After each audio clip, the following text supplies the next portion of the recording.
Hi, I hope all is well with you and you're staying safe. We're past the Yom Noraim and Sukkot, and our year has begun. This week, we begin reading from the beginning of the Torah once again. Perhaps it's kedai to spend just a minute appreciating the fact that the Rebbeinu Shalom has given us, Klal Yisrael, the most precious gift that he could give us, and that is the Torah. Unfortunately, even for so many individuals that learn Torah, we sometimes forget to really appreciate what we're learning and what its value is. We say the bracha every morning, Asher bochar banu mikol ha'amim, v'nosam lanu es Torah so. Baruch atah Hashem, nosein haTorah. We thank the Rebbeinu Shalom every day for giving us the Torah. The Torah is our anchor.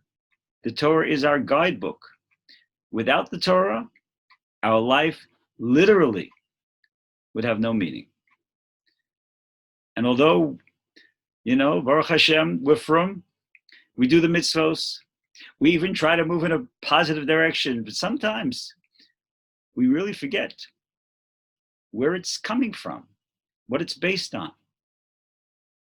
Who's telling us to move in a positive direction?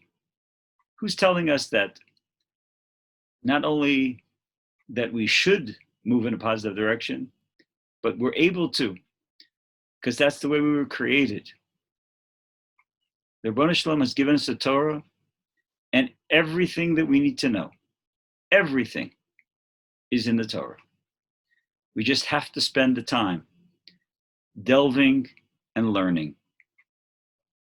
It's been pointed out that the Torah is the only book in the world that you can have a 10-year-old and his great-grandfather, who's 90 years old, sit and learn together. You can't do that with a science book. The 90-year-old might teach the 10-year-old what's in the science book, but they couldn't be learning it together. The 90-year-old, if he knows it, he knows it. But the 90-year-old Saba or Zaidi, when he sits down and learns Chumash with his 10-year-old grandchild, he's learning it again. And he's understanding it on a different level than he understood it the last time. And that 10-year-old who's sitting next to him is understanding it on his level. And it's never ending, because the Torah is never ending. And that's the gift that the Rebbeinu Shalom has given us. So we begin with Parshas Bereishis, which for the first few psukim is wonderful, is glorious, is exciting, is spellbinding if you think about what the creation really entailed and what it brought about. But then unfortunately we get to the episode of the Nachash and Chava, and how the Nachash convinces Chava to eat from the Eitz Hadas. And unfortunately, it's all downhill after that. The Nachash begins a dialogue with Chava. And he asks her about all the trees. He says, wow, there's such nice trees in Gan Eden. And she says, yes, but we can eat from all of them except for one. And that one we can't even touch. So the Nachash pushes her against the tree and points out that even though Chava had told him that if we touch the tree, we're going to die, he says, well, you see, you haven't died. And she goes about and she eats and she offers it to her husband. And the rest is history. And the obvious question is, just because she didn't die immediately, Why did she think that she wouldn't be punished? She could die that night. She could die in a year. Why did she eat from the Eitz Hadas? And Chazal say that really was the wicked ploy of the Nachash.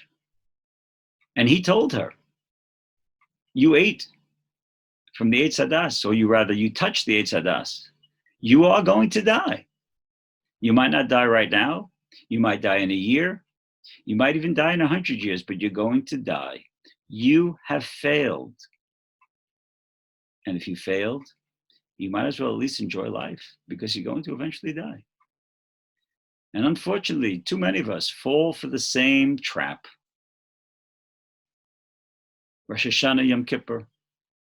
We made commitments to ourselves, to the Ribono Shel Olam, and we had goals for ourselves. And perhaps already we have fallen somewhat short of those goals. And we've let down. And somewhere in our psyche, our Yetzer Hara is telling us, you see, you're a failure. You're not going to succeed. Give up. Enjoy life. Don't be shackled with the mitzvos, because it's not going to do you any good. Nothing can be farther from the truth. As Chazal teach us, Sheva Yipol Tzadik V'Kom. This is what life is about. We all fall short of what we'd like to accomplish. But we can succeed. The secret is to get up, to brush ourselves off and continue. It's like a little baby learning to walk. She stands up, she falls down. Does she give up? No. She stands up again. Eventually, she's able to stand, tries to walk, falls, gets up, walks again. It might take some time, but eventually, she's running around. And that's the lesson for us. If we didn't succeed yesterday, there's always today. And if we're not succeeding today, there is always tomorrow, as long as our goals remain intact and we are still committed to accomplish what we want to accomplish. The Ribono Shel Olam gives us time. He knows that we were created with frailties. He knows that we have nisyonos. He wants us to succeed, and he's willing to give us the time. And we have to give ourselves the time. We have to be patient, but we have to stay committed. And Mirza Hashem,